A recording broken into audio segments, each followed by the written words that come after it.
Sa magandang araw pong muli sa inyo mga kapatid, mga kaibigan. Muli po nandito si Balintataw ng Agila upang kayo po ay handugan ng isa na naman pong tula. Ang pamagat po ng tula na aking bibigkasin, Ibanghelyo'y ipahayag. Tayong mga lingkod ng Diyos ay mayroong katungkulan na marapat isagawa upang tayo'y maging sakdal.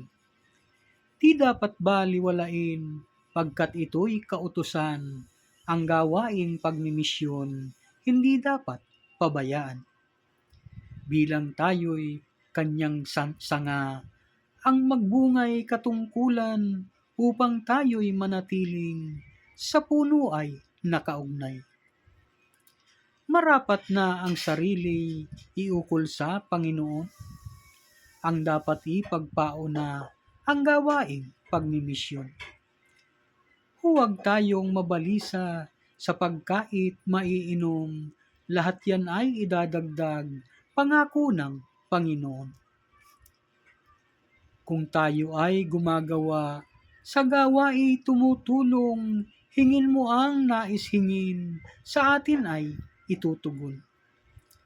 Payo ng mga apostol, huwag sumagi sa isipan, malabis na paghahangad dun sa bagay na material. Dapat tayo'y makuntinto doon sa ating nakamtan, wag na tayong maghangad pa ng labis sa kailangan. Maging sapat na sa atin ang biyayang binibigay kung ito ay sumasapat at di naman nagkukulang. Ang problema at pag-uusig pagkaminsay humahadlang upang ating magampanan ang tungkuling ating pasan. Hindi hadlang ang pagsamba para sa ating kabuhayan, bagkus ito ang paraan na biyaya ay makamtan.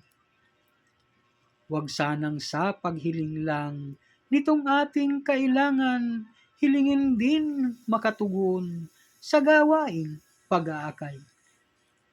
Kung mayroong humahadlang sa ating mga pagmimisyon, huwag tayong masisindak ang sabi ng Panginoon. Dapat ay magpakatatag, hindi dapat na umurong, tayo ay magpakatapang, huwag maduwag na magmisyon. Ibanghelyo'y ipahayag, dapat lahat ay tumugon upang kamtin ang pangako pagdating ng paghuhukom. Salamat po.